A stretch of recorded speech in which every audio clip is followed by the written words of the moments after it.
sound of the slap echoed across the weapon's qualification range like a gunshot. 83 pairs of eyes turned toward the small woman who had just hit the concrete floor. Her cheek burned red, the handprint already forming across pale skin that had seen too many years hidden in shadows. Her technician's cap tumbled away, rolling to a stop against an ammunition crate. Staff Sergeant Derek Grant stood over her, his hands still raised, palm open. 6'2" of muscle and ego, wrapped in an Army Ranger instructor's uniform. The morning sun caught the combat patch on his shoulder, the kind awarded for deployment, though rumors suggested his had been earned in the safest forward operating base in Afghanistan. His shadow fell across the woman at his feet. "I asked you one last time." His voice carried across the training yard, designed to humiliate, designed to break. "Give me the weapon." Catherine Morrison, 29 years old, 4 years working in the shadows of Fort Bragg's inter-service training complex, slowly pushed herself up from the ground. She said nothing, just quietly picked up her cap, dusted it off with deliberate care, and placed it back on her head. Her movements were measured, controlled, carrying a precision that seemed almost mechanical.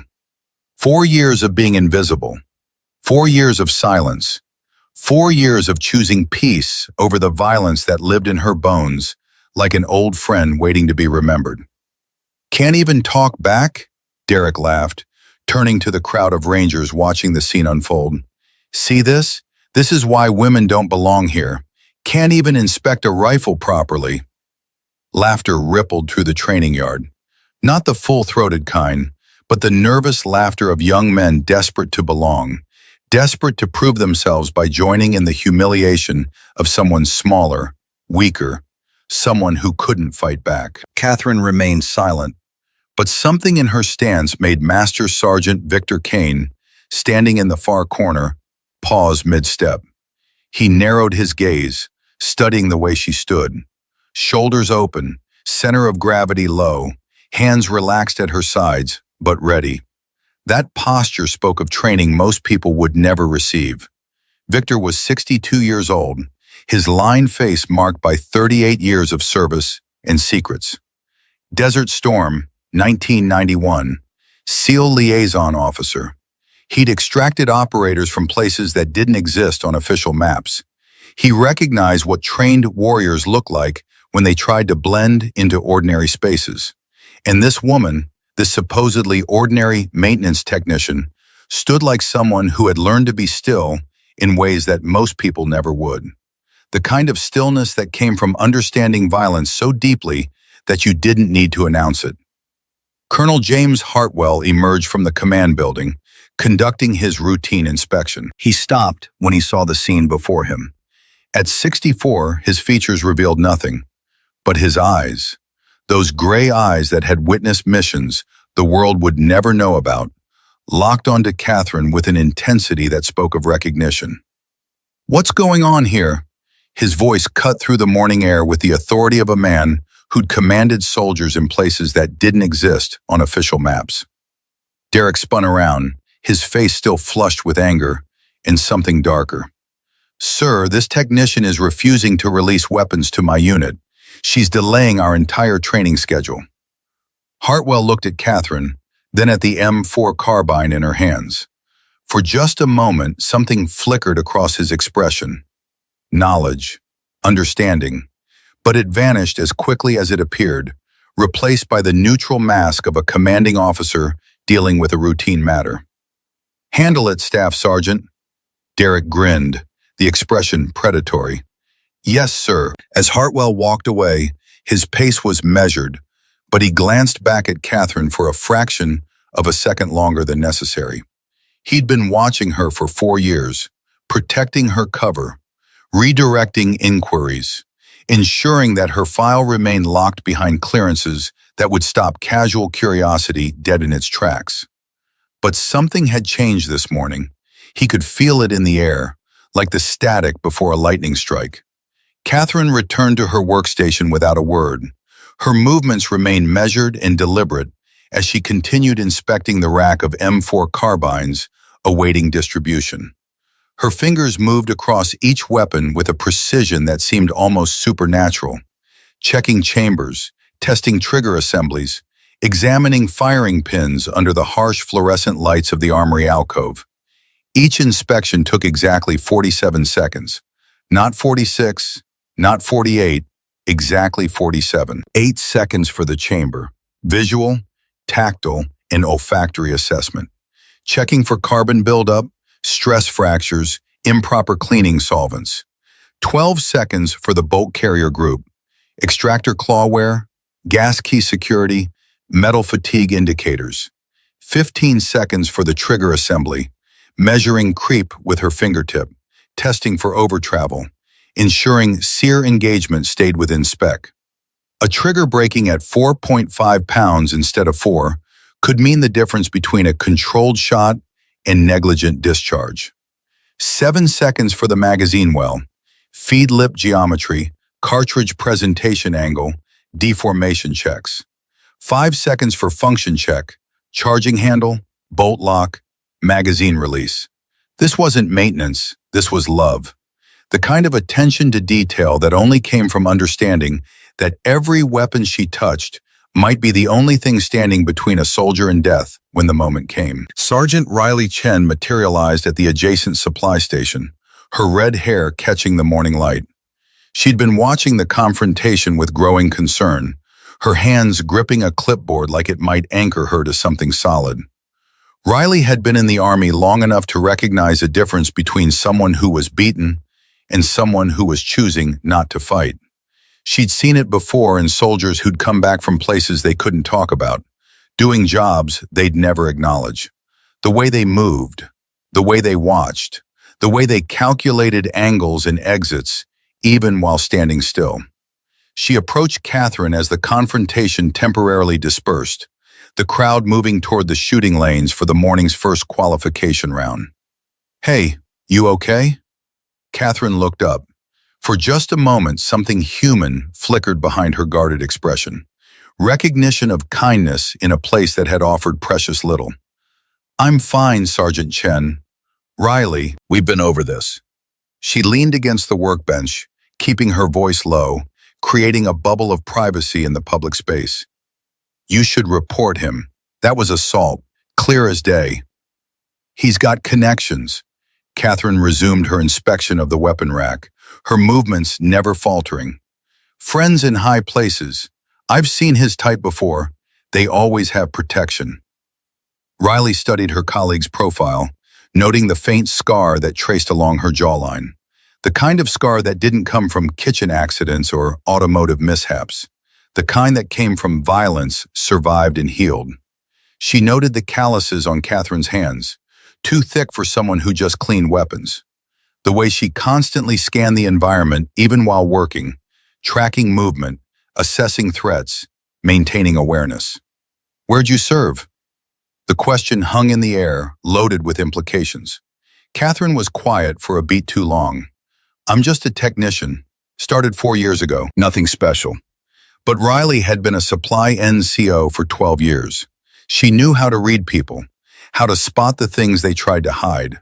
And everything about Catherine Morrison screamed that nothing special was the biggest lie she'd ever heard. The morning progressed with the grinding efficiency of military routine.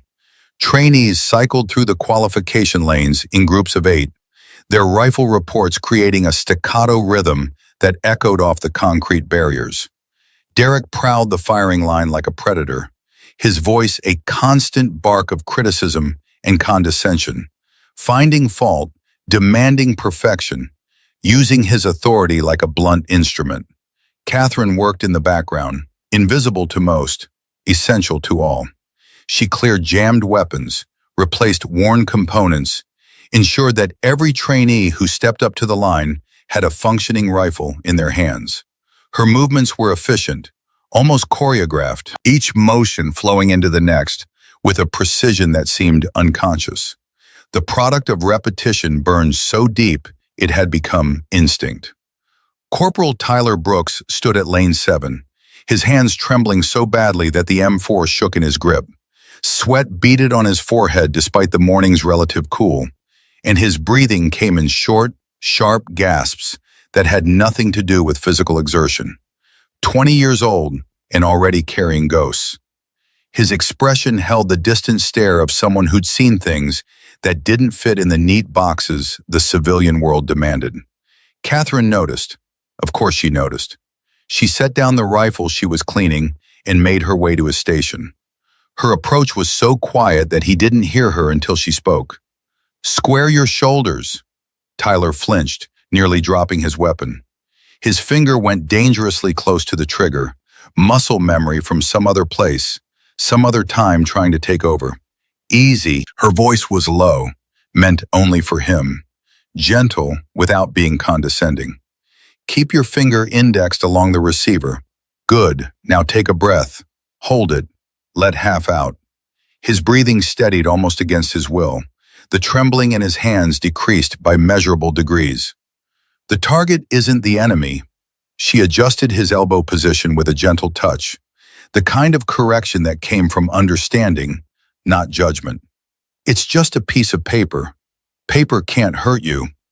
"How did you—" He couldn't finish the question, couldn't articulate the confusion, the relief, the sudden understanding that someone else knew, someone else understood. "I've seen that look before." She stepped back, giving him space, giving him dignity.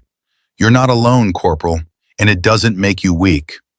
Before he could respond, Derek's voice cut across the range like a blade. "What the hell do you think you're doing?" Catherine turned to face him, her expression neutral, professional, giving him nothing to grasp, nothing to use against her. His sight alignment was off. "His sight alignment is my concern." Derek stepped into her personal space, using his height to intimidate, his physical presence as a weapon. "You touch one of my trainees again, and I'll have you scrubbing latrines for a month." He paused, a cruel smile spreading across his face. "Matter of fact, I think you owe Private Reed over there an apology. He's been waiting 15 minutes for his weapon because you're too busy playing instructor." Private First Class Austin Reed appeared at Derek's shoulder, a smirk spreading across his young face. 22 years old, barely out of basic training, desperate to prove himself by being cruel to someone who couldn't fight back. Maybe she needs a reminder of where she belongs. He shoved a cart of empty magazines toward Catherine with enough force to send it careening into her hip. The impact was deliberate, calculated. Not enough to cause serious injury, but enough to hurt. Enough to humiliate. She stumbled, but didn't fall. Her foot slid back in a lateral pivot, her weight redistributing with fluid grace. Her balance recovered in a fraction of a second.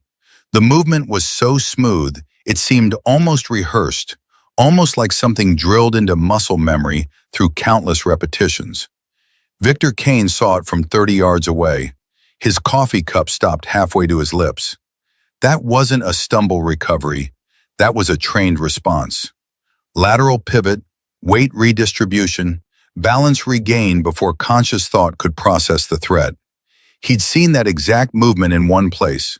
Coronado, 1992. The SEAL training facility where they turned ordinary men into warriors who operated in the dark spaces of the world. His earlier suspicion crystallized into certainty. "Oops." Austin laughed, not even bothering to pretend it was an accident. His expression gleamed with the cruelty of someone who'd never faced real consequences. Catherine said nothing. She simply righted the cart and began organizing the scattered magazines with methodical precision. Each magazine placed with exact spacing, each movement controlled, each breath measured. Derek wasn't finished. The morning's humiliation had only whetted his appetite for dominance, for proving that the natural order of things remained intact despite this woman's unsettling competence. "You know what?"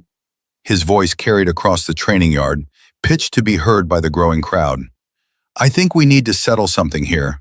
There's been some confusion about who knows weapons and who just cleans them." He turned to address the assembled personnel, sensing drama, sensing blood in the water. "Disassembly competition. Right now, Specialist Webb versus our maintenance expert here. Let's see who really knows their business." Specialist Elliot Webb stepped forward, a confident smile on his face. 25 years old, certified armorer with 4 years of experience and an expert rating in 3 weapon platforms. This would be easy. This would be instructive. This would put the cleaning lady back in her place. I'm game if she is. Webb cracked his knuckles theatrically. Though I feel like I should warn her, I hold the base record, 43 seconds. Murmurs rippled through the assembled personnel. 43 seconds was impressive, professional level, the kind of speed that came from thousands of repetitions and genuine expertise. Catherine didn't move from her station, didn't acknowledge the challenge, didn't give Derek the satisfaction of a response. "What's wrong?" Derek's voice carried mockery like a weapon, sharp and designed to wound. "Scared? Or did you finally realize you're out of your depth?" "I have work to do, Staff Sergeant." Catherine's voice remained level, professional. "These weapons need to be ready for the afternoon qualification. Work can wait. This is about respect, about knowing your place." Derek stepped closer, using his size to intimidate, his presence as a physical threat. "Unless you want me to tell Colonel Hartwell that you're refusing a direct order." It wasn't a direct order. Everyone knew it. But the power dynamic was clear, the threat implicit. Refuse and face consequences. Comply and face humiliation. The choice wasn't really a choice at all. Catherine set down her tools with careful precision, each implement placed exactly where it belonged. Then she looked up at Derek, and for just a moment, something flickered in her expression. Something that made Victor Kane, watching from across the yard, straighten to attention. "Fine." A space was cleared in the center of the training yard. 2 M4 carbines were placed on a table, identical in every way. Standard military issue, the kind of weapon every soldier in the facility could disassemble in their sleep. Webb took his position with the swagger of a man who'd already won, who knew exactly how this would play out. 4 years of daily practice against a cleaning woman who probably barely knew which end the bullets came out of. Catherine stood opposite, her expression blank, her stance relaxed, her breathing steady, waiting. "Standard disassembly and reassembly," Derek announced, loving every moment of this. "First one to present a function-checked weapon wins. Ready?" Webb nodded, rolling his shoulders, preparing for performance. Catherine said nothing, just waited, patient, still. "Go!" Webb's hands moved with practiced efficiency, the movements of a man who'd performed this task thousands of times. Takedown pins rotated and extracted with the smooth confidence of muscle memory. Bolt carrier group slid free, the metallic sound of steel on aluminum ringing across the suddenly quiet yard. Upper and lower receivers separated, buffer spring compressed and removed. Firing pin retaining pin extracted with thumbnail precision. His fingers flew through the sequence. Forward assist removed. Ejection port cover pivoted free. Gas tube separated from the upper receiver. Each component placed in order, ready for the reverse sequence. Reassembly was equally practiced. Gas tube aligned and secured. Ejection port cover snapped back. Forward assist pressed home with a satisfying click. Buffer and spring compressed into the lower receiver with exactly the right amount of force. Bolt carrier group inserted, lugs rotating into battery. Upper and lower receivers mated and secured with takedown pins. 47 seconds. He slapped the charging handle, pointed the weapon at the ground, pulled the trigger. Click. Function check complete. Done. He looked up, triumph on his face. Then he saw where everyone else was looking. Catherine stood motionless, her weapon already reassembled, already function checked, resting on the table in front of her. Her breathing was slow and even. Her hands were empty, resting at her sides with a kind of relaxed readiness that spoke of absolute confidence. But her eyes were open. She'd completed the entire sequence with full visual confirmation. No theatrics, just overwhelming speed and precision. Time? someone asked, the word barely more than a whisper. Victor checked his watch, though he'd been counting in his head. Old habits from desert operations, where timing meant the difference between extraction and capture. 16.8 seconds. The silence was absolute. Not the silence of shock this time, the silence of witnessing something impossible become real. The silence of understanding that the natural order of the world had just been fundamentally challenged. That's impossible, Webb breathed, his face gone pale. No one can. I've seen SEAL armorers who can't. He stopped, realizing what he just said, realizing the implication. 16 seconds, someone whispered from the crowd. She disassembled and reassembled a weapon system with 43 moving parts in 16 seconds. That's faster than anyone I've ever seen. Warrant Officer Jasper Reed pushed through the assembled soldiers, his weathered face intent. 44 years old, helicopter pilot, 8 years flying extract missions for Tier 1 operators. He'd watched the best warriors in the world work. He knew what elite looked like when it was stripped of rank and ceremony. His gaze locked on Catherine with an intensity that made nearby soldiers step aside. What's your call sign? The question cut through the silence like a blade. Not, what's your name? Or where'd you learn that? Call sign. The question you asked operators, not maintenance techs. The question that acknowledged you knew exactly what you were looking at. Catherine met his stare without flinching. I'm just a maintenance technician, sir. I've flown extract missions for Tier 1 operators for 8 years. Reed stepped closer, his voice dropping but somehow carrying further in the absolute silence. I know what BUD/S graduates look like when they handle weapons. I know how they move, how they think, how they exist in the world. He paused, studying her face, searching for confirmation of what he already knew. That level of proficiency, that speed without sacrificing precision, there's only one place that produces operators like that. I don't have a call sign.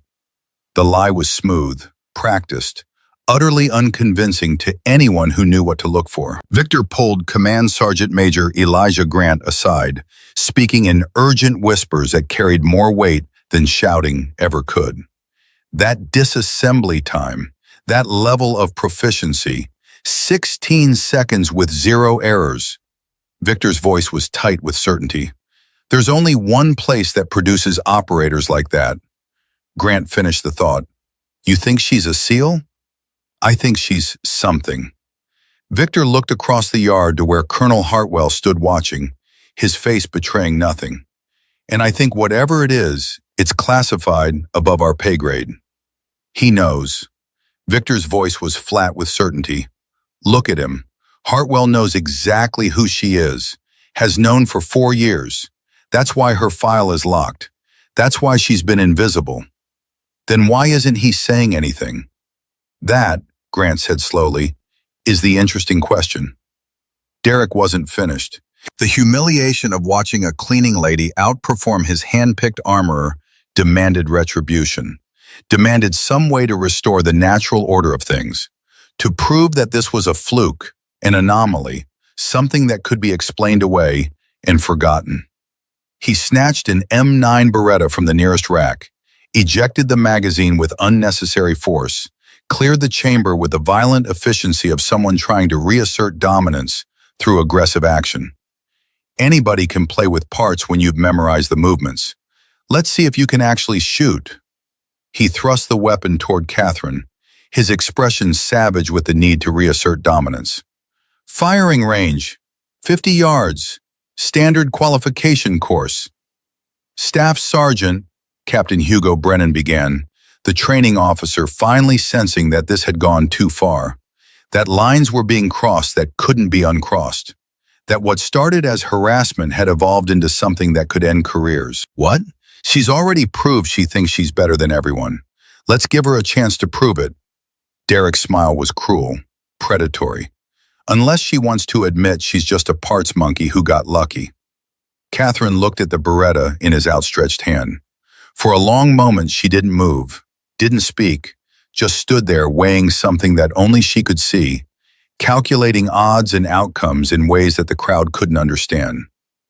"I'm not qualified for weapons discharge on this facility," she said finally, her voice carrying a careful neutrality. "I'll qualify you." Derek shoved the weapon into her hands. "Right now, move." The crowd followed, sensing drama, sensing something building toward a conclusion they couldn't quite predict. By the time they reached the pistol range, nearly 60 people had gathered, words spreading through the base like wildfire. "Something's happening. Something big." The maintenance tech just disassembled a rifle in 16 seconds, and now she's being forced to shoot. Derek loaded a fresh magazine, handed it to Catherine with exaggerated care. 15 rounds of 124-grain full metal jacket ammunition. Standard military issue. Nothing special about the weapon or the ammunition. Just basic equipment that any soldier could use. 15 rounds, 50 yards. Let's see what you've got. Catherine approached the firing line with measured steps. She loaded the magazine, 15 rounds chambered with a press check that made Victor's eyes narrow further. That was operator habit. Confirmation of a round in the chamber by feel, not sight. The kind of tactical efficiency that separated professionals from amateurs. Her stance was modified Weaver, slight forward cant, isometric tension between pushing and pulling hands, creating the kind of stable platform that allowed for precise shot placement. Textbook perfect except for one thing. Her right hand trembled slightly, a barely perceptible vibration that anyone looking closely could see. The kind of shake that suggested nerves, uncertainty, the natural response of someone out of their depth. "What's the matter?" Austin called out, emboldened by Derek's presence, by the crowd's anticipation. "Scared of a little bang?" Catherine adjusted her grip, steadied her breathing, and fired. The first round hit 6 inches left of the target. The second went high by 4 inches. The third clipped the edge of the paper. By the fifth shot, her grouping was scattered across a 2-foot radius. Not a single round touching center mass.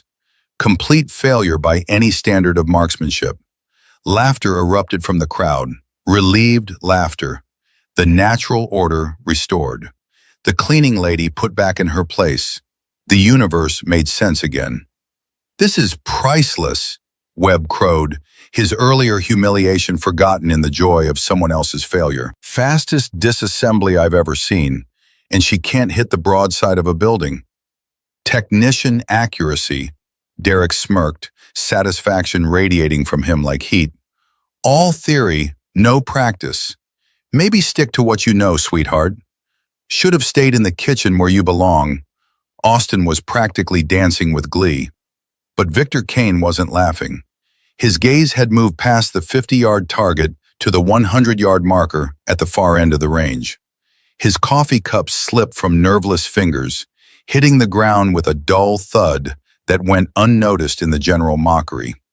He sat down hard on a nearby bench, his legs suddenly unable to support his weight. "Holy God," he breathed. Gunnery Sergeant Tobias Osborne followed his stare and went pale. 58 years old, Marine Scout sniper instructor, Desert Storm veteran with more confirmed kills than he'd ever acknowledge. 30 years of training the best shooters the Marine Corps could produce. He knew precision when he saw it. He knew the difference between luck and skill, between amateur and master. And what he was looking at made his breath catch. He walked slowly to the 100-yard marker, his boots heavy on the gravel. The crowd's laughter began to die as people noticed his movement, noticed the way he'd stopped and stared, noticed the expression on his craggy face, the expression that said he just witnessed something that shouldn't be possible. Osborne stood there for a long moment, studying the target with the professional attention of someone who'd spent 3 decades teaching marksmanship. Then he turned back to face the crowd, his voice carrying across the range with the weight of professional acknowledgement. 5 rounds, 100 yards, Pentagon grouping. He paused, letting that sink in, letting everyone understand what they were really looking at, letting the implications settle over the crowd like a revelation. With iron sights, on a pistol designed for 25-yard maximum effective range. Another pause, longer this time, letting the technical impossibility of what he was describing become clear to everyone present. The M9 Beretta has an effective range of 50 meters, 60 yards. She just achieved a precision grouping at 100 yards, nearly double the weapon's design capability. His voice took on the tone of someone bearing witness to something extraordinary. I've trained Marine Scout snipers for 30 years. What she just did, deliberately missing close targets while hitting distant ones with precision most people can't achieve with a rifle, that's not marksmanship, that's artistry. The silence that followed was different from before. Not shock, not embarrassment, something deeper.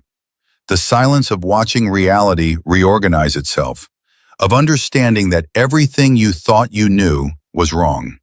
The silence of witnessing mastery disguised as incompetence. She missed, Derek insisted, but his voice had lost its conviction. The certainty was crumbling, replaced by something that looked like fear. She clearly missed the target right in front of her.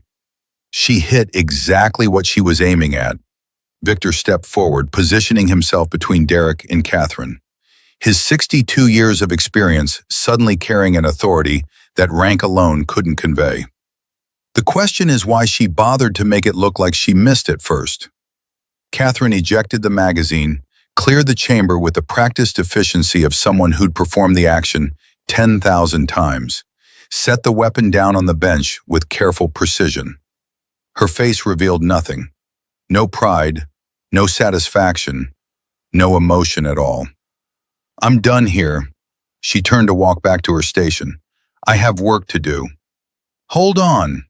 Colonel James Hartwell descended from the observation platform, his stride purposeful, commanding. The crowd parted before him like water before a ship's bow. 64 years of command presence made manifest. The kind of authority that came from decades of leading soldiers in places where leadership meant the difference between mission success and body bags. Technician Morrison, a word. Catherine stopped, stood at attention, waited. That was quite a demonstration. Hartwell's voice was measured, careful, each word chosen with precision.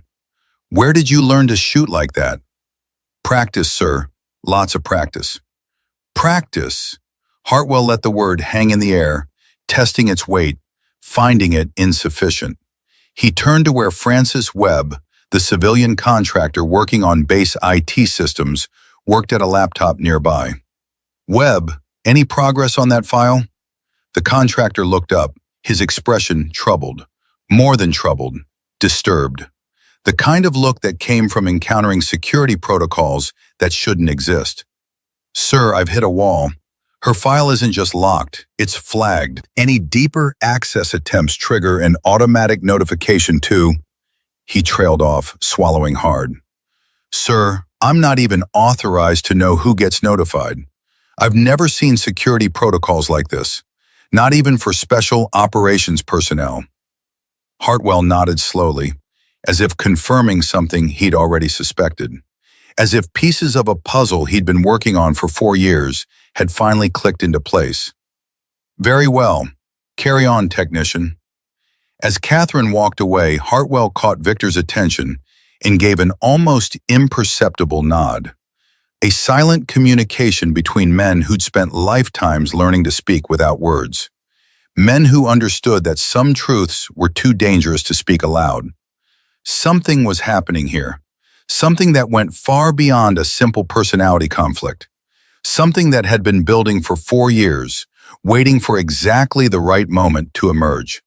And whatever it was about to blow wide open. The afternoon sun had begun its descent when Derek cornered Catherine at her workstation. Most personnel had moved to the mess hall for lunch, leaving the armory area relatively deserted. Just a handful of witnesses remained, enough to make what happened next a matter of record, but few enough to embolden a man desperate to restore his shattered pride. You think you're clever, don't you?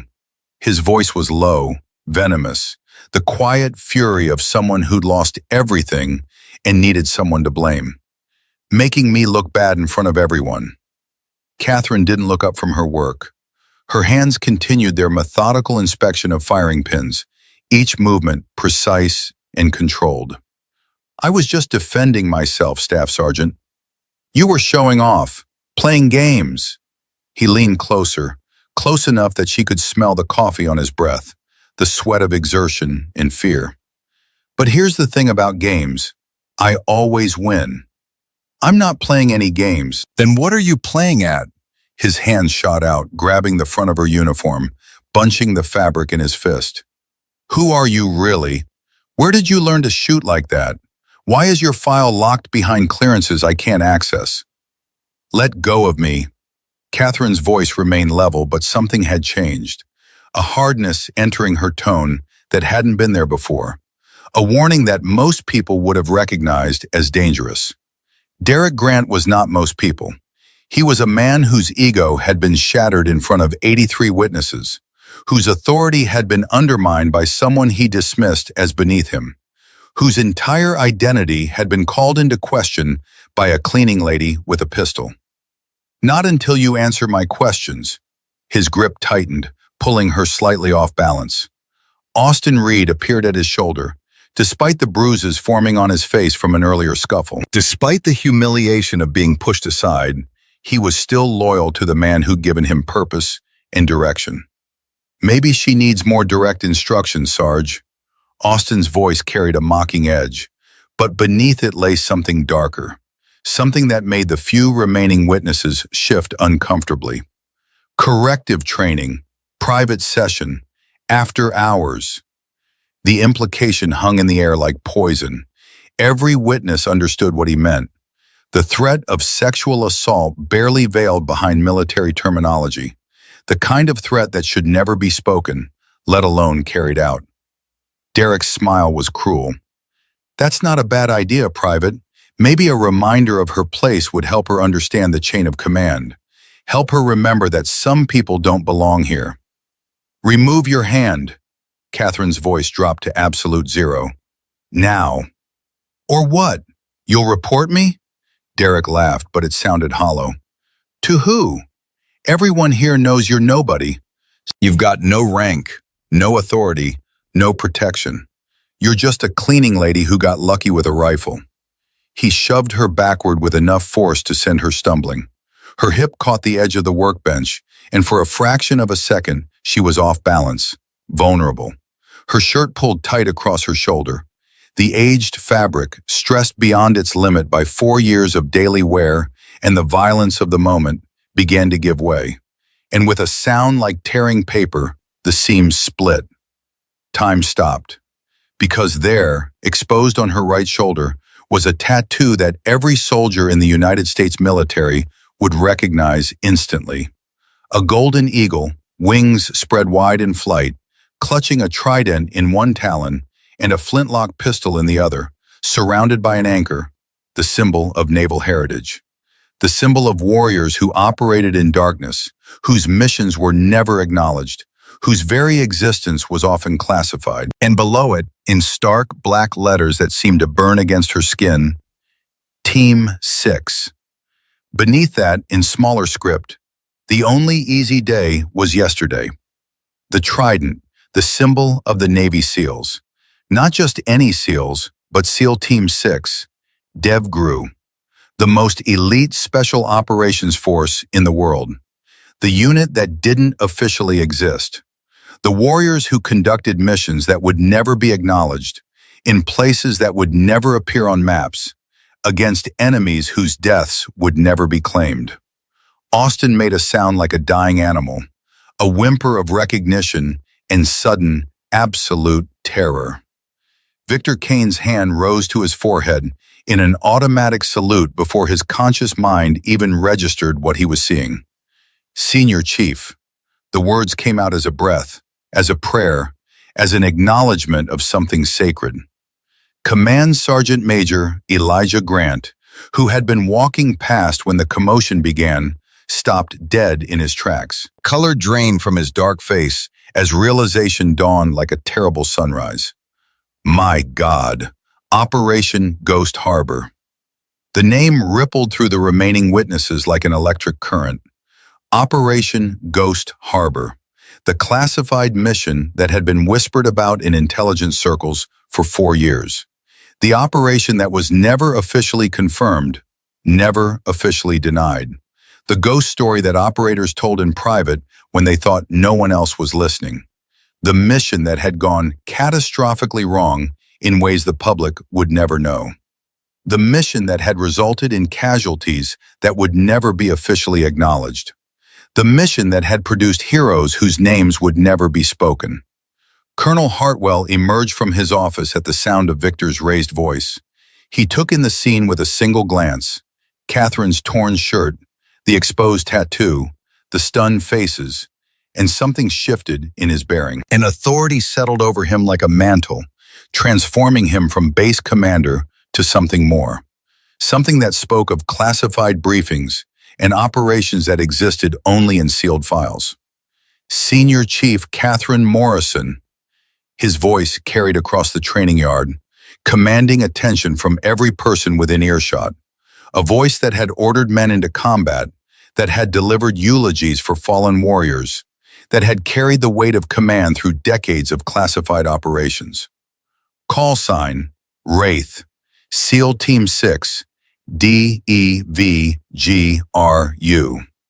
The words fell like hammer blows, each one striking with the weight of absolute truth. 9 combat deployments, 52 confirmed operations. Around them, soldiers were beginning to emerge from buildings, drawn by the commotion, by the sound of Hartwell's voice carrying across the base with unusual intensity. Within minutes, every person on the training complex would know, would hear, would understand. Bronze Star with Valor, 3 Purple Hearts, Navy Cross. Hartwell's voice resonated with the weight of history, of sacrifice, of service that most people couldn't imagine. Operation Ghost Harbor, Mosul, Iraq, March 15, 2019.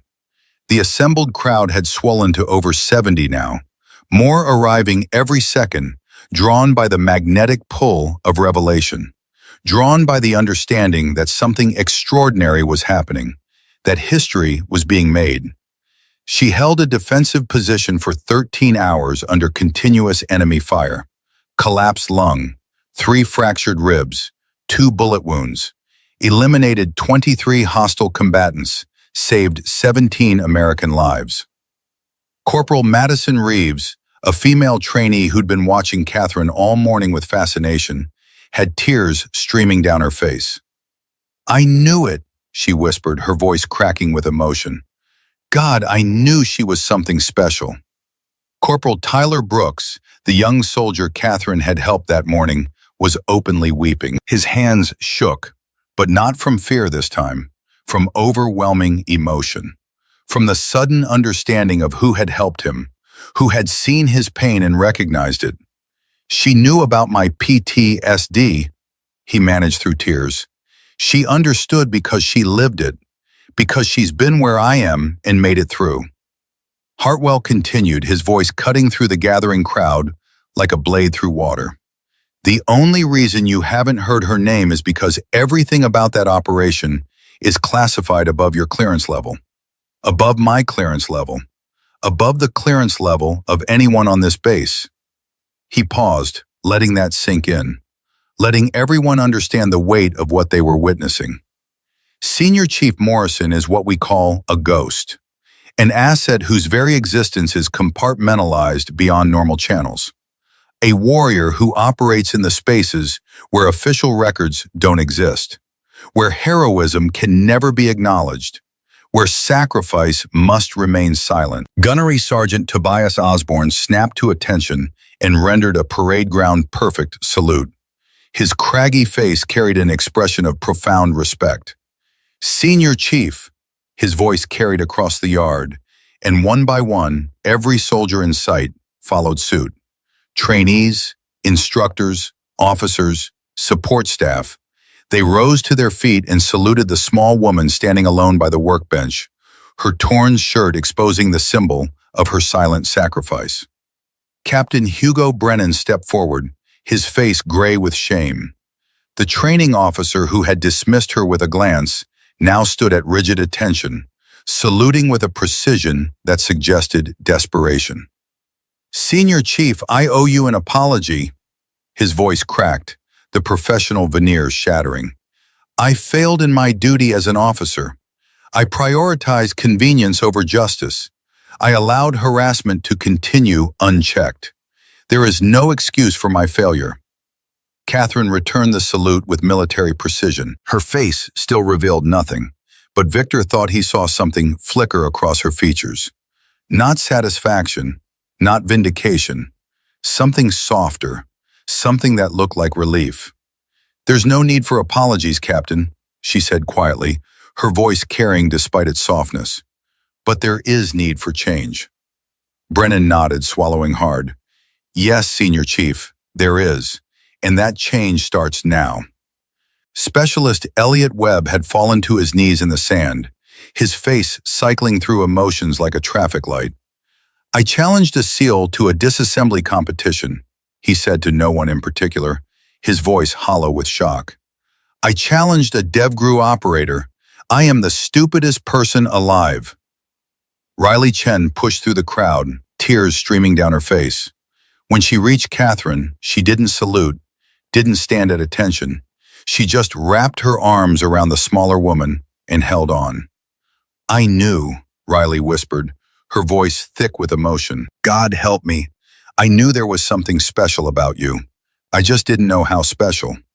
Catherine returned the embrace, and for the first time since the confrontation began, her composure cracked slightly. Not breaking, but bending, showing the human being beneath the warrior's mask. "You were kind to me when you didn't have to be, Riley. When everyone else saw just a technician, you saw a person. That means more than you know." Austin Reed sat in the sand where he'd fallen, rocking slightly, his face blank with shock. When he finally spoke, his voice was barely audible. "I didn't know." Tears began streaming down his face, the reality of what he'd done crashing over him like a wave. "I swear to God, I didn't know who she was." He couldn't finish. The weight of his actions, the magnitude of his mistakes, the understanding of how close he'd come to something unforgivable, it was all too much. And Derek Grant stood where he had been standing when he grabbed Catherine's shirt. He hadn't moved, hadn't spoken. His hand was still extended, frozen in the moment of his final mistake. His face had gone the color of old ash, and his stare held the 1,000-yard look of someone whose entire world had just collapsed.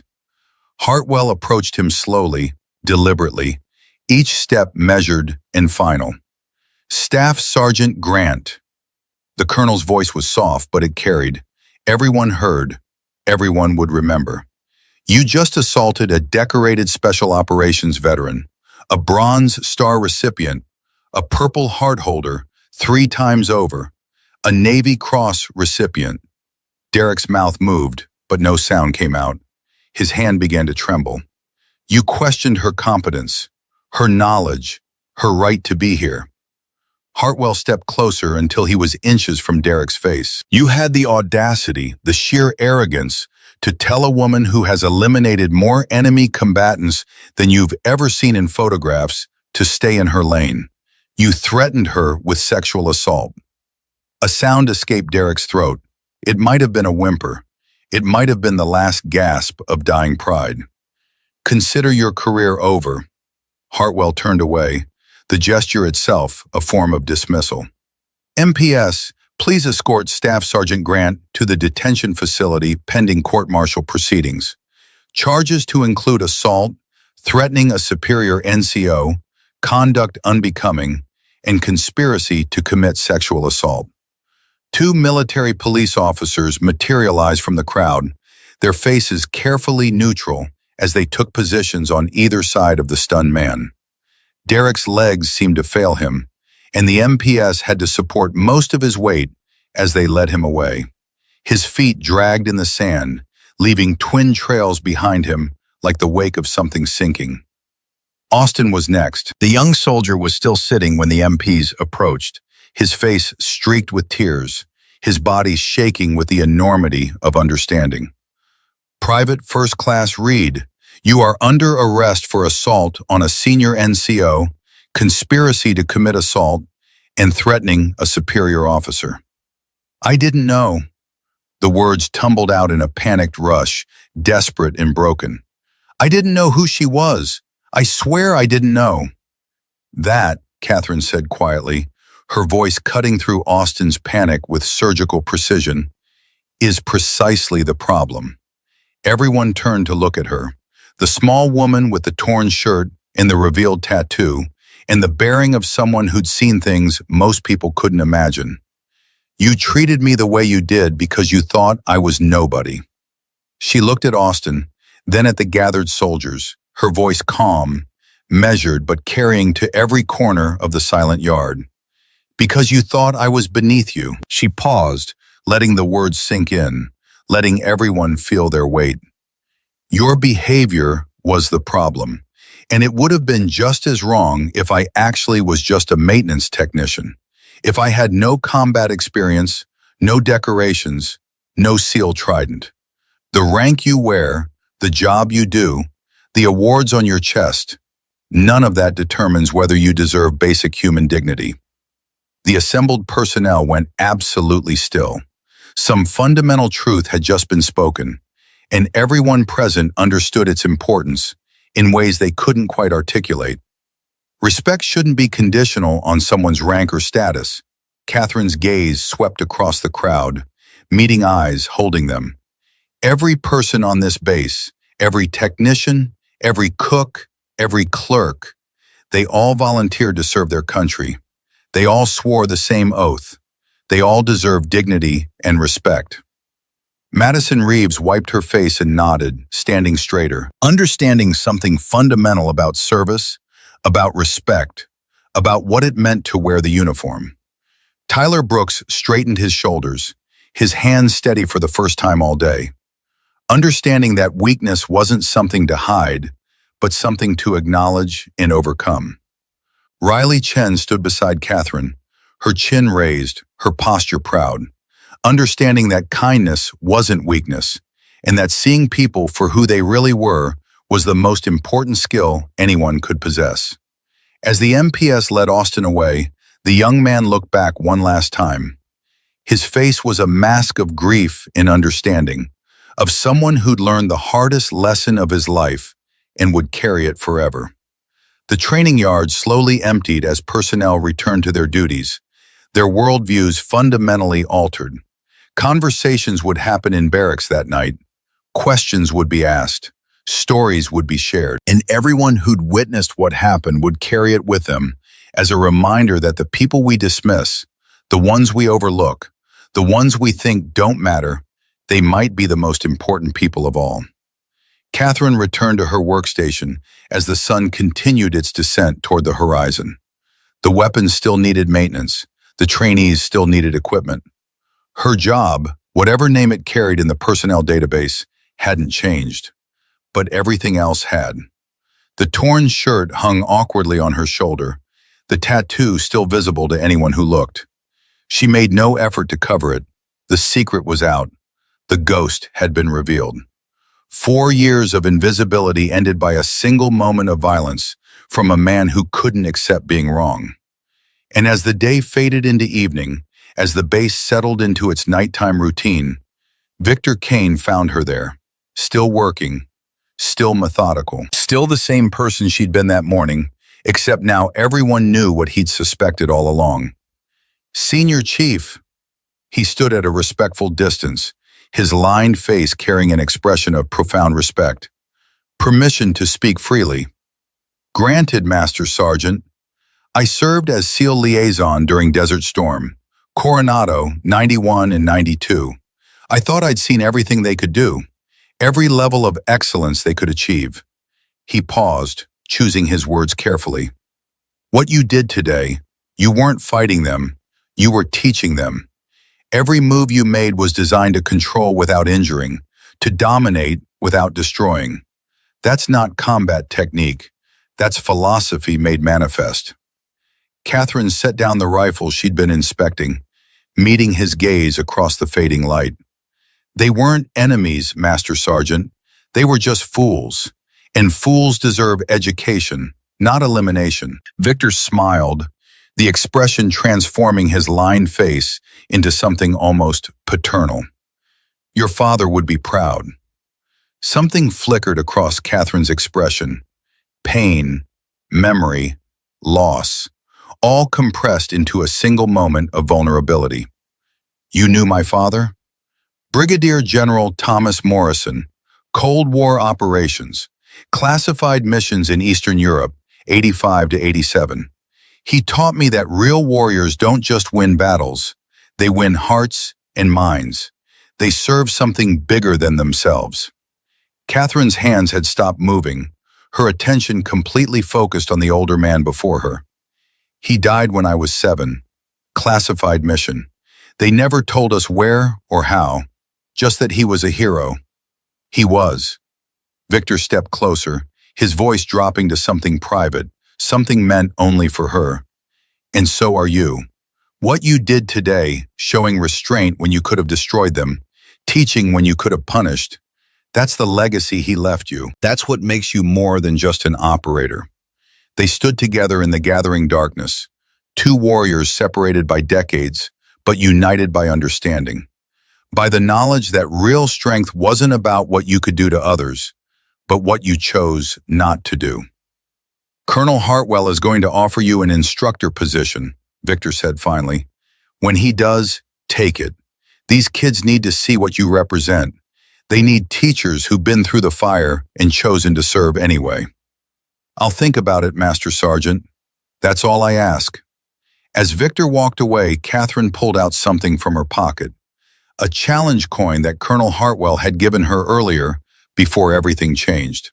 She hadn't really examined it in the chaos of the day, but now, turning it over in her fingers, she noticed something for the first time. On the reverse side, almost hidden in the intricate design, was a name. Marcus Webb, Falcon, her spotter, her teammate, her friend. The man who had covered her retreat in Mosul, who had drawn fire while she evacuated the wounded, who had fallen in a hail of bullets she'd been unable to prevent. The man she'd carried in her heart like a stone for 4 years. A weight that never lessened. A guilt that never eased. Hartwell had known, maybe not everything, but enough to give her this coin. Enough to let her find her own way to this moment. Enough to trust that when the time came, she would make the right choice. Catherine looked across the base at the training yards where everything had changed, at the buildings full of soldiers who now knew her secret, at the sky darkening with the promise of night. 4 years ago, she had walked away from the life of a warrior, broken in body and spirit, carrying the weight of everyone she couldn't save, everyone she'd left behind. Tomorrow, she would begin the journey back. But tonight, she simply stood in the darkness, holding the coin that carried her lost friend's name, and allowed herself to feel something she hadn't felt in 4 years. Hope. Fragile and tentative, but hope nonetheless. Because sometimes the dead didn't stay dead. Sometimes ghosts could come back. And sometimes the missions you thought were finished were just beginning. The easy days were over. They always had been. But real warriors didn't need easy. They just needed purpose. And Catherine Morrison had just found hers again. The secure phone in Colonel Hartwell's office had been ringing for 30 minutes. The red light blinked with mechanical persistence, each pulse a demand for attention that couldn't be ignored. Level 7 encryption, the kind of security classification that existed in a realm beyond normal military operations, in spaces where decisions were made that would never appear in official records. Hartwell stood at his window, watching the last light fade from the training yard where Catherine Morrison's secret had been laid bare just hours ago. His hand rested on the glass, fingers splayed against the cool surface, as if he could somehow touch the weight of what was coming. He'd known this moment would arrive eventually, had known it from the day Catherine first appeared at Fort Bragg 4 years ago, carrying wounds that went deeper than flesh, seeking refuge in the kind of invisibility that only the truly broken understood. He'd protected her, covered for her, redirected inquiries, ensured that her file remained locked behind clearances that would stop casual curiosity dead in its tracks. But the phone kept ringing, and some calls couldn't be ignored forever. "Sir," the voice came from behind him. Catherine stood in the doorway, her torn uniform replaced by fresh fatigues, the sealed trident now visible on her shoulder like a declaration. "You wanted to see me." Hartwell turned from the window, his gray eyes carrying the weight of 6 decades of secrets. "That phone has been ringing since the moment your tattoo was exposed. Level 7 encryption. I've only seen that twice before in my career." He paused, letting the implications settle between them. Both times it concerned operations that officially don't exist. Catherine's expression didn't change, but something flickered behind her eyes. Recognition, understanding, perhaps even resignation. "Answer it," Hartwell said quietly. "I'll give you privacy."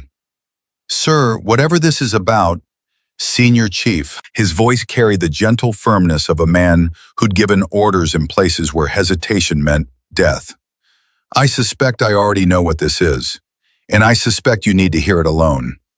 He moved toward the door, pausing beside her. For just a moment, his hand rested on her shoulder, a gesture that transcended rank and protocol. "Thank you for today, for everything, for being exactly who you are when it would have been easier to be anyone else." Then he was gone, the door closing with a soft click that sounded like finality. Catherine stood alone in the office, staring at the blinking red light.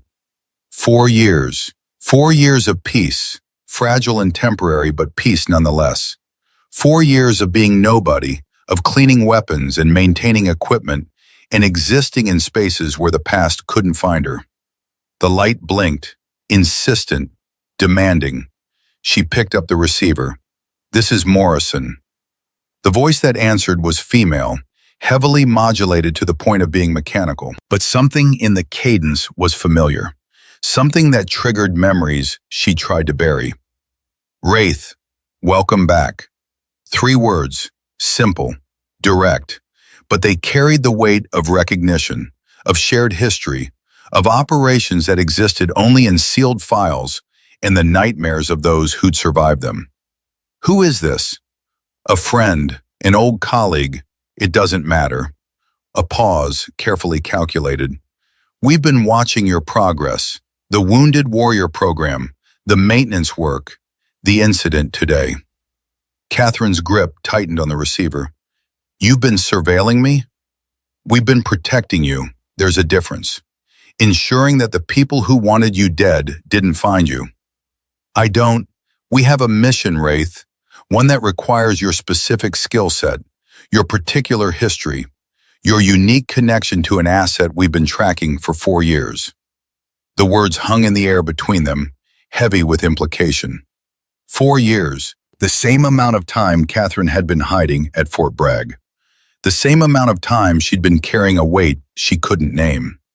"I'm retired, medical discharge, even if it concerns Falcon?" The name hit her like a physical blow. For a moment she couldn't breathe, couldn't think. The office around her seemed to tilt, reality shifting on an axis that had suddenly lost its center. Her free hand reached out, finding the edge of Hartwell's desk, gripping it hard enough that her knuckles went white. "Falcon is dead." The words came out rough, scraped raw by 4 years of grief. "KIA, Mosul. I saw him fall." "You saw him fall. You assumed the worst. Everyone did." The voice softened slightly, taking on an almost gentle quality. "But assumptions aren't facts, Wraith. And sometimes the dead don't stay buried." Catherine sank into Hartwell's chair, her legs suddenly unable to support her weight. Images flooded her mind, unbidden and overwhelming. The compound in Mosul. Smoke and fire and the sound of automatic weapons tearing the air apart. Marcus Webb's voice on the radio, steady even as everything collapsed around them. "Get them out, Wraith. That's an order. Easy days are over. Now go. She'd watched from the extraction point as the building came down, watched as fire and smoke swallowed everything, watched as the place where her spotter, her teammate, her friend had been making his last stand simply ceased to exist. They declared him killed in action. Body never recovered. Another ghost added to the long list of warriors who disappeared into the dark places of the world and never came home. That's impossible, she managed finally. We have satellite imagery, signal intercepts, human intelligence from assets on the ground. A pause, deliberate, letting tension build. Lieutenant Marcus Webb is alive, Wraith. Confirmed as of 72 hours ago. He's been held in a black site facility on the Syria-Iraq border for years. The room spun. Catherine's training kicked in automatically, forcing her to breathe, to center herself, to process information even as her emotional core threatened to fragment. Why are you telling me this? Because we're mounting a recovery operation, and we want you on the team. I haven't agreed to anything. 6 months ago, one of our assets managed to make brief contact with the prisoner. She had approximately 90 seconds before guards returned. The voice paused, letting the moment build. Webb gave her a message to deliver. He said, "Tell Wraith the easy days are over." The phrase hit her harder than the name had. Their code, the words they'd used during training, during deployments, during the moments when things got hard, and staying easy would have meant death. A signal between warriors who understood that survival sometimes required becoming something harder than the circumstances trying to kill you. He knew we'd come for him, Catherine whispered. He knew you'd come for him. You were his teammate, his friend, the person he trusted more than anyone else in the world. The voice took on an edge of urgency.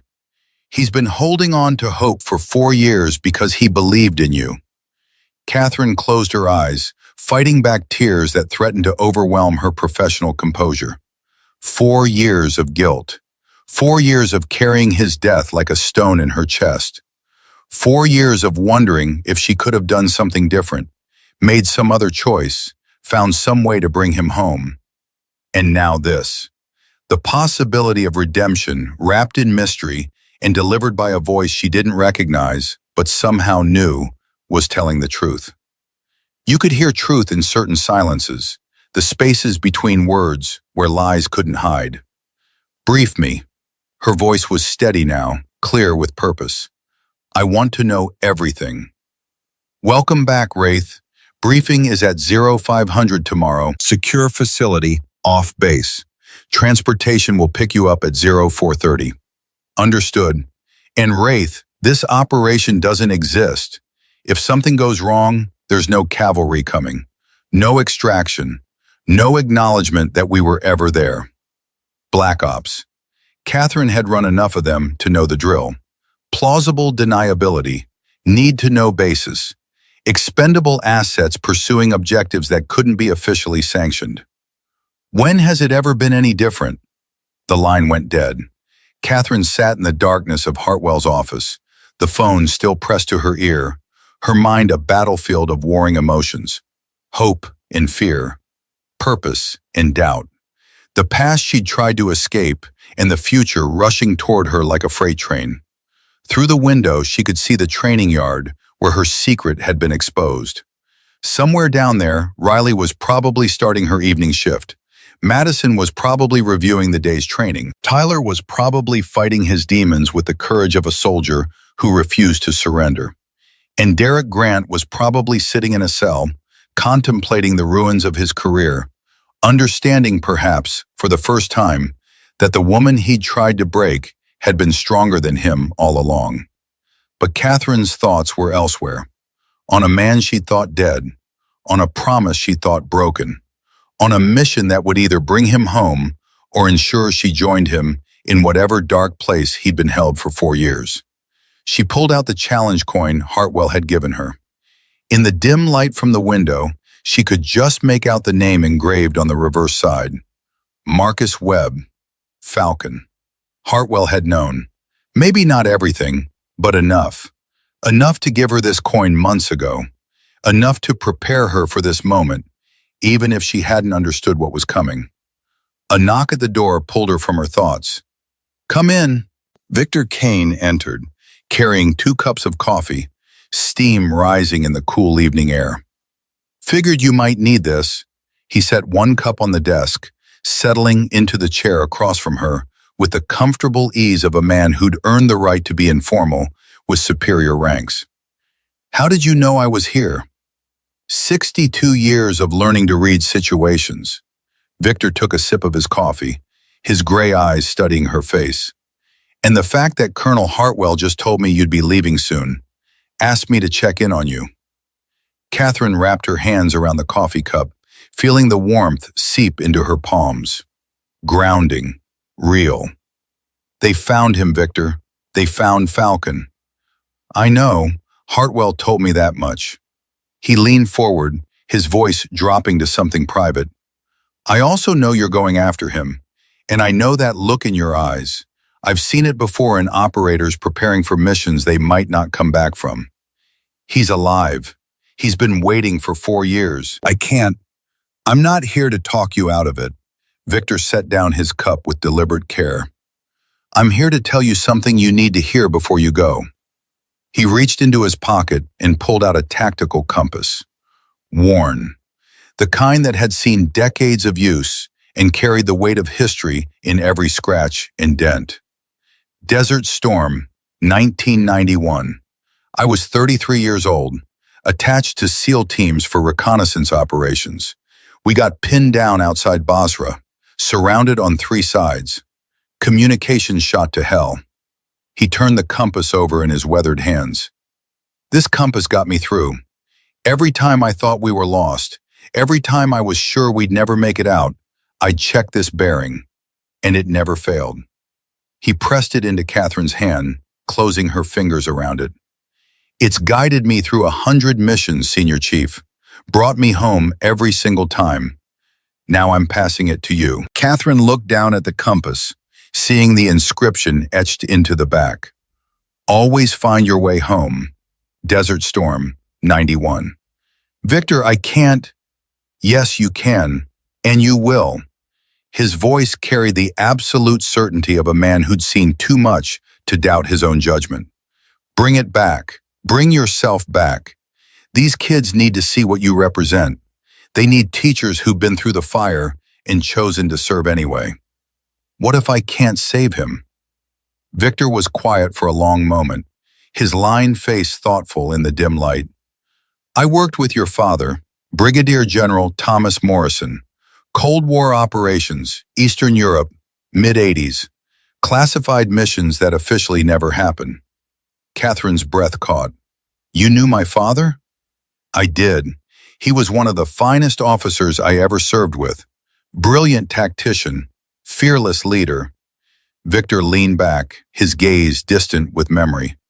"But more than that, he understood something that most warriors never learn." "What's that?" "That success isn't measured in kills or medals or operations completed. It's measured in the people you bring home, the lives you save, the difference you make in a world that's mostly darkness." Victor leaned forward again, his voice taking on weight.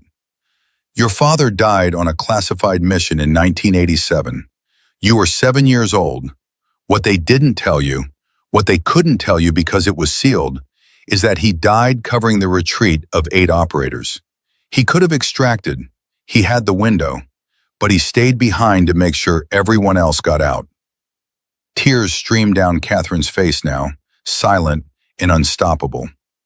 "He made a choice that day to sacrifice himself so others could live. That's what warriors do, Catherine. We don't quit, even when the odds say we should. We don't abandon our people, even when staying means dying." He stood, moving toward the door, then paused. "You're his daughter in every way that matters. You have his courage, his skill, his understanding of what it means to serve. Whatever happens on this mission, whatever choices you have to make, trust that. Trust the legacy he gave you." "Thank you, Victor. Thank me by coming back, and when you do, We'll talk about that instructor position Hartwell's going to offer you. After he left, Catherine sat alone with her coffee and the compass and the weight of history pressing down on her shoulders. Outside, the base had settled into its nighttime rhythm. Guard changes, patrol routes, the familiar sounds of a military installation preparing for sleep. But Catherine wouldn't sleep tonight. She had preparations to make, equipment to gather, a mission to plan, and a promise to keep. She rose from Hartwell's chair and made her way through the darkened corridors of the command building. Her footsteps echoed on the tile floors, each step carrying her further from the person she'd been that morning and closer to the warrior she'd tried to leave behind.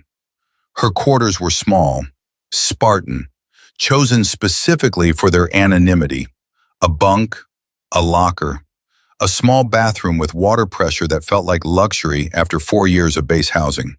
But hidden in the back of her closet, behind uniforms that smelled of gun oil and sweat, was something else. A go bag, black tactical pack, waterproof, reinforced, designed to carry everything an operator might need for a mission that existed in the space between official sanction and absolute deniability. She hadn't opened it in 4 years, hadn't needed to. The person who'd packed this bag, who'd prepared for contingencies and planned for worst-case scenarios, that person had died on a rooftop in Mosul with a bullet in her lung and the screams of dying men in her ears. Or so she'd thought. Catherine pulled the bag from its hiding place and set it on her bunk. The zipper still moved smoothly, well-maintained despite years of disuse. Inside, everything was exactly as she'd left it. Medical kit, combat-grade tourniquet, hemostatic agents, pressure bandages, the tools for keeping people alive when death was determined to claim them, emergency rations, MREs stripped of unnecessary packaging, compressed to minimum volume, capable of sustaining an operator for days in hostile territory, false identification, 3 different countries, 3 different names, 3 different lives that existed only on paper and in the databases of intelligence agencies that didn't officially exist. And at the bottom, wrapped in oiled cloth, her personal sidearm, a modified Glock 19 that had accompanied her on 9 deployments. Every mission, every operation where death was a possibility and survival was earned through skill and luck in equal measure. She unwrapped the weapon slowly, reverently. The metal was cool against her palms, familiar in ways that transcended conscious thought. This pistol had saved her life more times than she could count, had taken others when there was no choice left, had been the last line of defense between her team and oblivion on more occasions than she wanted to remember. Her fingers moved automatically, field stripping the weapon, checking each component with the methodical precision of someone for whom this ritual was as natural as breathing. Slide, barrel, recoil spring, frame, everything in perfect condition, maintained by instinct even during years of disuse. She reassembled the Glock, loaded 3 magazines with practiced efficiency, secured everything in the go bag according to a pattern burned into muscle memory through countless iterations. A knock at her door interrupted her preparations. "It's open." Riley Chen entered, her red hair catching the harsh fluorescent light. She carried a small bag, her expression a mixture of concern and determination. "Heard you're leaving. Word travels fast. It always does." Riley set the bag on the bunk beside Catherine. "I brought you something. Figured you might need it." Inside were sandwiches, energy bars, a thermos of coffee, simple things, practical things, the kind of care that spoke louder than grand gestures. "Thank you, Riley. I'm not going to ask where you're going or what you're doing." Riley sat on the edge of the bunk, her voice soft. "But I need to ask you something else." "Go ahead." "Why maintenance? After everything you'd done, all the places you'd been, all the people you'd saved, why come here and clean weapons?" Catherine was quiet for a long moment, considering the question. It deserved an honest answer. "My father wrote letters from his deployments. I found them after he died, tucked away in a box my mother kept. In one of them, he wrote, "True warriors serve in peace, not just war. The gun that never fires because it's properly maintained saves as many lives as the one that fires true when needed." She picked up one of Riley's sandwiches, not because she was hungry, but because the gesture felt right. I wanted to honor that, to serve without killing, to keep people safe not through violence, but through preparation. Every weapon I maintained, every rifle I checked, I knew I was protecting someone, maybe saving their life when the moment came that they needed their equipment to function perfectly. Riley wiped her eyes. That's beautiful and incredibly sad. Most true things are. They sat together in comfortable silence, two women from different worlds, connected by a simple act of human kindness that transcended rank and role and expectation. "When you come back," Riley said finally, "and you will come back, I want you to teach me. Whatever you know, however you became who you are, I want to learn." Catherine smiled, the expression carrying warmth that had been absent from her face for years. "I'd like that." After Riley left, Catherine continued her preparations. She checked her tactical gear, verified her equipment, ensured that every item in her go bag was positioned exactly where instinct would reach for it in moments of crisis.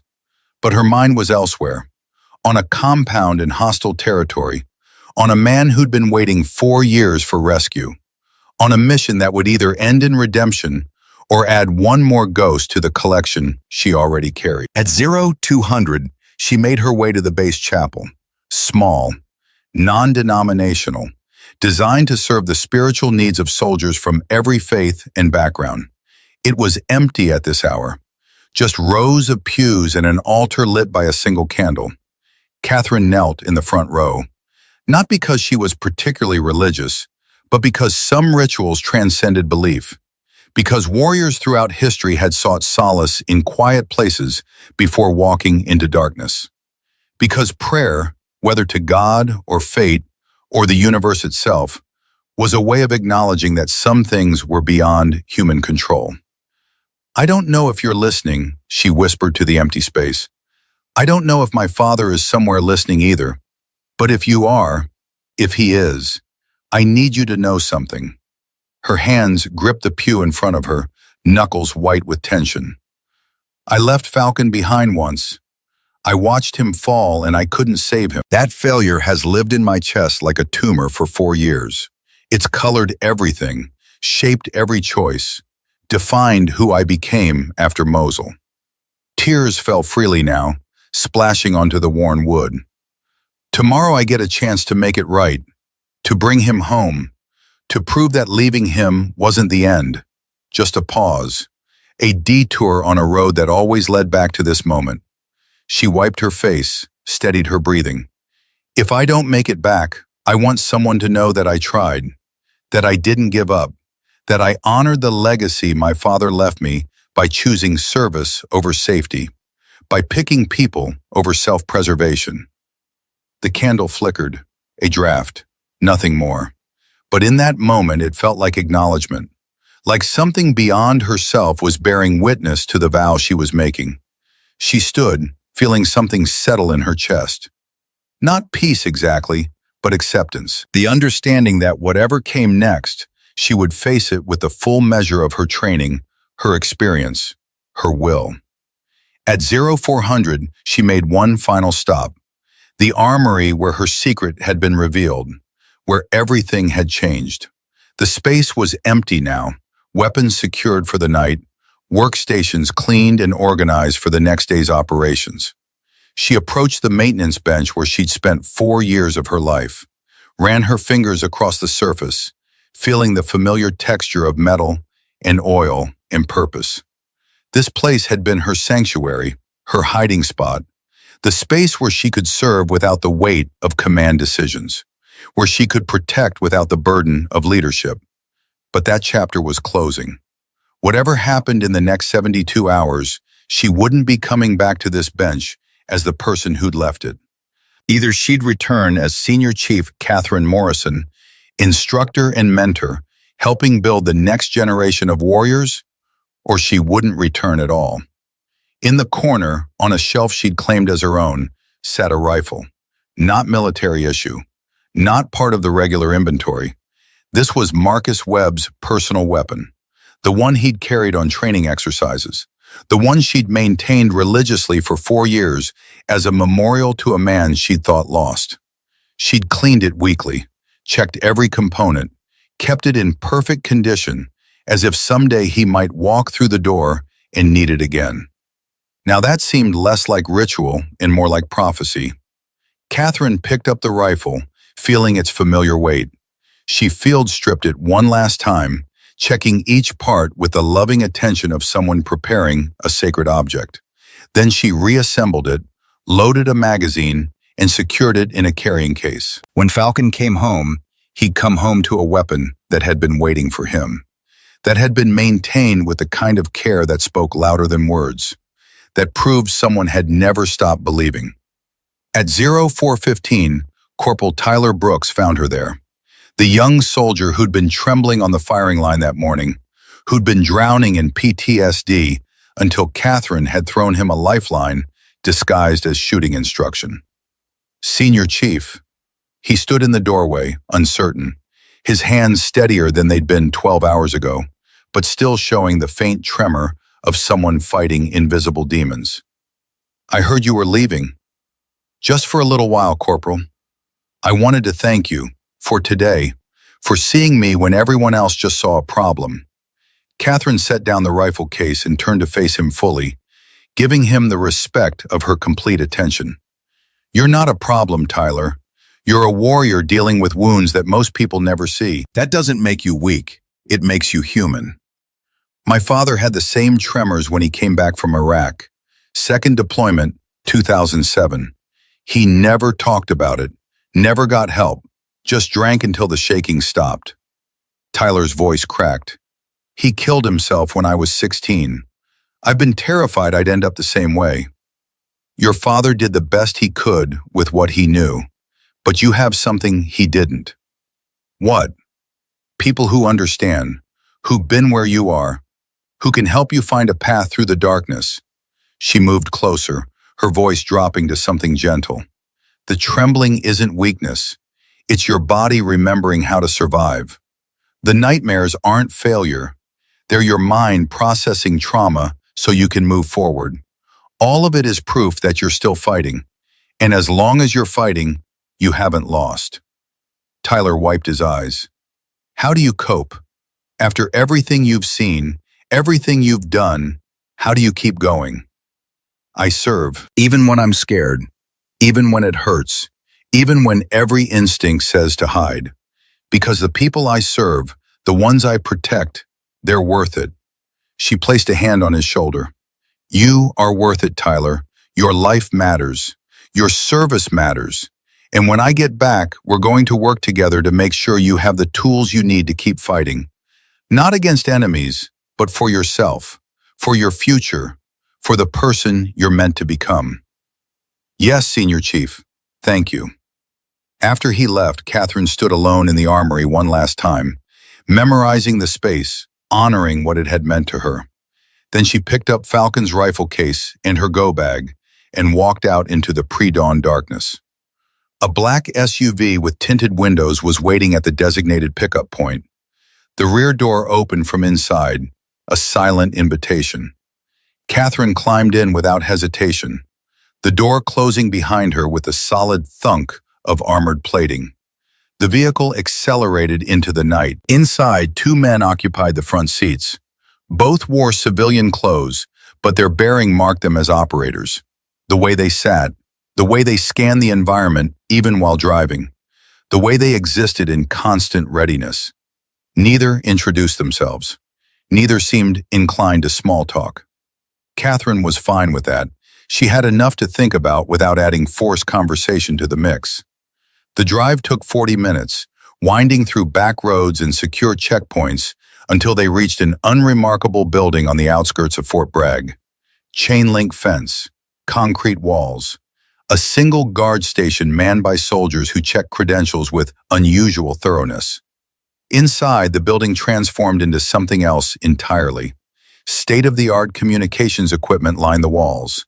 Digital displays showed satellite imagery of terrain Catherine recognized immediately: the Syria-Iraq border, her old hunting ground, the place where she'd left pieces of herself that could never be recovered. 3 people waited in the briefing room. A man stood at the center, his back turned, studying a tactical display with focused intensity. Tall, athletic, close-cropped gray hair, the posture of someone accustomed to command. When he turned, Catherine saw eyes that had seen too much, served too much, carried too much. Eyes that recognized the same in others. Wraith, the man's voice carried authority without arrogance. "Thank you for coming. You can call me Shepard. It's not my name, but it'll do." Catherine shook his hand, noting the strength in his grip. The scars on his knuckles that spoke of violence survived. Commander Nathan Cross, former Delta Force, the kind of operator who'd spent decades in dark places, doing things that would never be acknowledged. "You're the one who called." "I am." Shepard gestured to the tactical display, where the compound layout was rendered in precise detail. "Let me introduce you to your team." 2 men stood near the communication station. Both carried themselves with the controlled readiness of operators who'd spent years in dark places. Both had eyes that tracked movement with unconscious precision. "This is Nomad," a man in his late 30s with a Scottish accent and features that suggested Highland ancestry, stepped forward. "Lieutenant Sean Mackenzie, former Delta Force, explosives specialist. If it needs to blow up, he's your man." Nomad nodded, his pale eyes assessing Catherine with professional interest. "Heard about you, Wraith. Desert Storm guys still tell stories. Don't believe everything you hear." "Wouldn't dream of it." A ghost of a smile crossed his weathered face. "And this is Echo." A man in his mid-30s with an Irish accent extended his hand. "Sergeant Patrick O'Connor, former DevGru, communications and infiltration specialist. Doors that don't want to open tend to change their minds around him." Catherine shook his hand, noting the way he moved. Economical, precise, the mark of someone who'd learned that wasted motion could mean death. "Senior Chief, honor to work with you. 4 operators for a rescue operation in hostile territory." Catherine looked at Shepard, calculating odds and outcomes. Small team, minimal footprint, maximum deniability. Shepard's expression was neutral, professional. "This operation doesn't exist, Wraith. If something goes wrong, there's no cavalry coming, no extraction, no acknowledgement that we were ever there. Black Ops, the blackest." She paused. "Which brings me to an important point. Why me? Why not someone on active duty?" Shepard pulled up a file on the display, Catherine's service record, or rather, the parts of it that existed beyond classified seals. "Because Falcon asked for you, specifically, by name." The words hit like a physical blow. Catherine's hands clenched at her sides, her breathing carefully controlled. "When?" 6 months ago. Our asset managed brief contact with the prisoner. She had approximately 90 seconds before guards returned. Shepard pulled up surveillance photos taken through a grimy window. Falcon's face, thinner, bearded, marked by captivity, but alive, undeniably alive. He gave her a message to deliver. He said, "Tell Wraith I'm still here. Tell her the easy days are over." Catherine closed her eyes, fighting back tears that threatened to overwhelm her professional composure. Their code, the phrase they'd used during training, during deployments, during the moments when things got hard and staying easy would have meant death. A signal between warriors who understood that survival sometimes required becoming something harder than the circumstances trying to kill you. "He knew we'd come for him," she whispered. "He knew you'd come for him." Shepard's voice softened slightly. "You were his teammate, his friend. He held on to hope because he believed in you." Catherine opened her eyes. When she spoke, her voice was steady as steel. "Brief me on the compound layout, guard rotations, entry and exit points. I want to know everything." Shepard smiled, the expression transforming his severe features into something almost warm. Welcome back, Wraith. The briefing lasted 2 hours. Catherine absorbed every detail with the focus of an operator preparing for combat. Guard schedules down to the minute, patrol patterns memorized with the precision of someone whose life would depend on being exactly where she needed to be, exactly when she needed to be there. Structural weaknesses identified and cataloged. Emergency protocols understood and planned for. By the time Shepard finished, Catherine had memorized the compound layout as thoroughly as she knew her own quarters. Could close her eyes and walk through it in her mind, visualizing every turn, every door, every window, every angle that could conceal a threat or provide an opportunity. The plan was simple. All good plans were simple. Complexity was the enemy of execution, and execution was everything. Insert via modified Black Hawk helicopter at remote landing zone, 12 kilometers from target. Approach on foot under cover of darkness, using terrain to mask movement. Breach compound at 0200 local time, when guard rotation left a 90-second window of vulnerability. Extract Falcon. Exfil to pickup point before dawn brought visibility that would make concealment impossible. Simple. Clean. 1,000 things that could go wrong, hidden beneath apparent simplicity. Any questions? Shepard asked. Catherine had dozens, but only one that mattered. When do we leave? Transport departs at 1800 tonight. You'll have approximately 12 hours to rest and prepare. I strongly suggest you use that time to sleep. You're no good to anyone exhausted. Catherine nodded, recognizing the wisdom even as her mind raced with everything that needed to be done. Everything that could go wrong. Everything she needed to prepare for. There are quarters in the East Wing, Shepard continued. Shower, sleep, eat. Your gear will be ready when you wake. As Catherine moved toward the door, Shepard's voice stopped her. Wraith, one more thing, she turned back. I'm glad you're on this mission. Falcon couldn't ask for a better guardian angel. Catherine met his gaze, seeing something in them that looked like respect mixed with concern.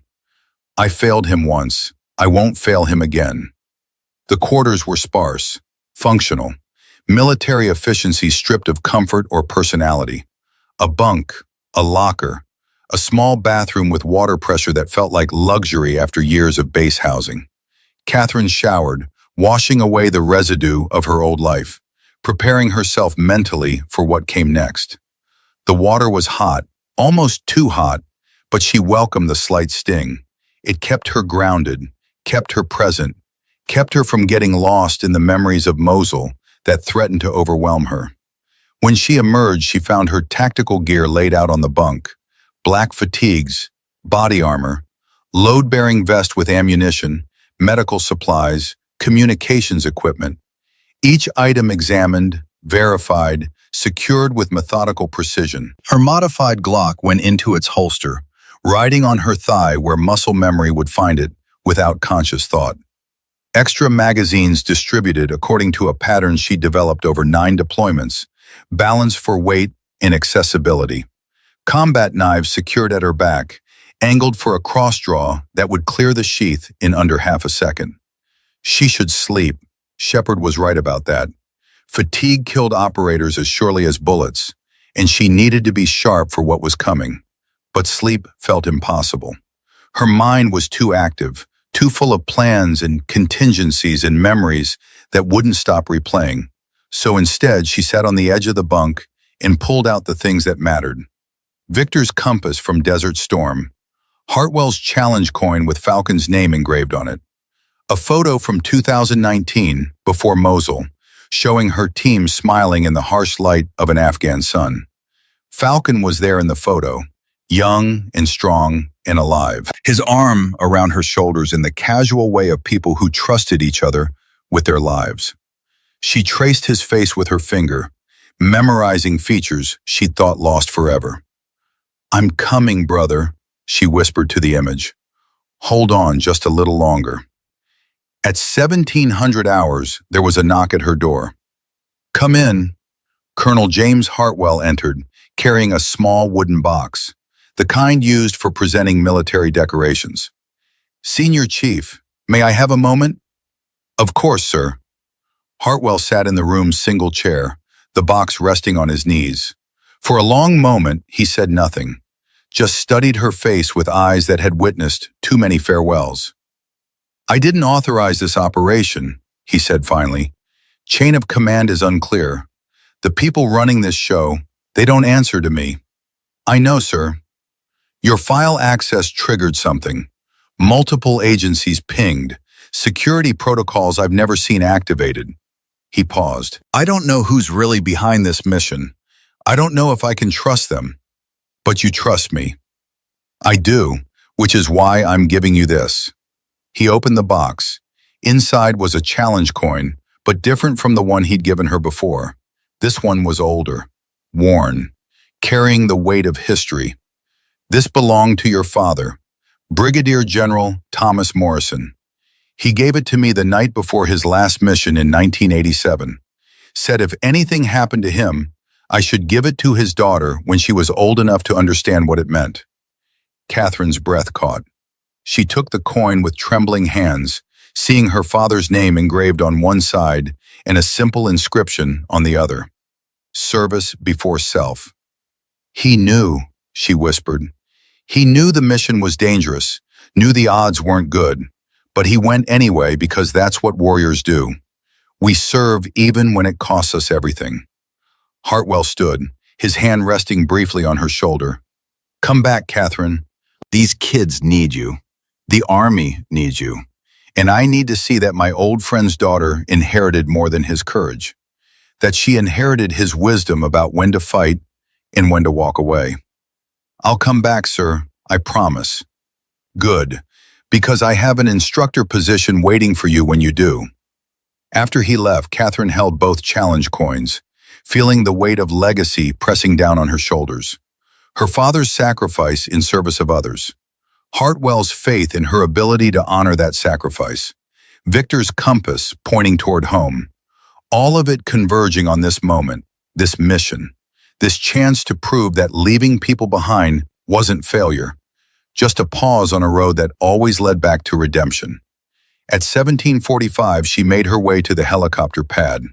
The modified Black Hawk sat waiting, rotors beginning their lazy rotation, building toward the power needed to lift them into hostile skies. Nomad and Echo were already aboard, checking equipment with the methodical precision of operators who knew that survival depended on preparation. They nodded as she climbed in. Professional acknowledgement between warriors who understood what was coming. Shepard appeared at the last moment, but instead of boarding, he stood at the door. "Change of plans, Wraith. I won't be commanding from the bird." His expression was unreadable. Someone else requested that honor.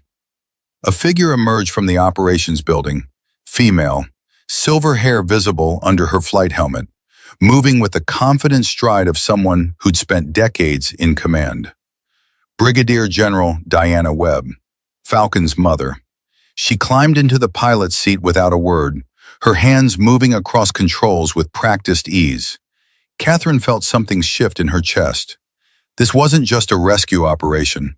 This was a mother going after her son. "General Webb will take you to the LZ," Shepard said. "After that, you're on your own. But she'll be waiting at the extraction point. Nobody gets left behind on her watch." The rotors spun faster, building to takeoff speed. Through the open door, Catherine could see Fort Bragg spreading below. The base where her secret had been revealed, where her past had caught up with her present, where everything had changed. Somewhere down there, Riley was working her shift. Madison was training. Tyler was fighting his demons. And all of them believed she would come back. She couldn't let them down. The helicopter lifted off, climbing into the darkening sky. Below, the lights of Fort Bragg grew smaller, fading into the distance as they headed toward hostile territory and uncertain outcomes. Catherine closed her eyes, feeling the familiar vibration of the aircraft, the rush of air through the open door, the weight of equipment on her body, all of it achingly familiar, All of it carrying her back to the person she'd been before Mosul, before the injury, before the guilt, before 4 years of hiding in the shadows of a life half lived. She pulled out Victor's compass, feeling its weight in her palm. Always find your way home. The helicopter banked hard, heading east into the gathering darkness, toward Syria, toward danger, toward a man who'd been waiting 4 years for rescue, toward redemption or death. Either way, Catherine Morrison was finally going back to war. But this time, she was bringing her brother home. 12 hours later, in the pre-dawn darkness of the Syria-Iraq border, 4 shadows moved through the compound with lethal precision. The rescue operation would be flawless.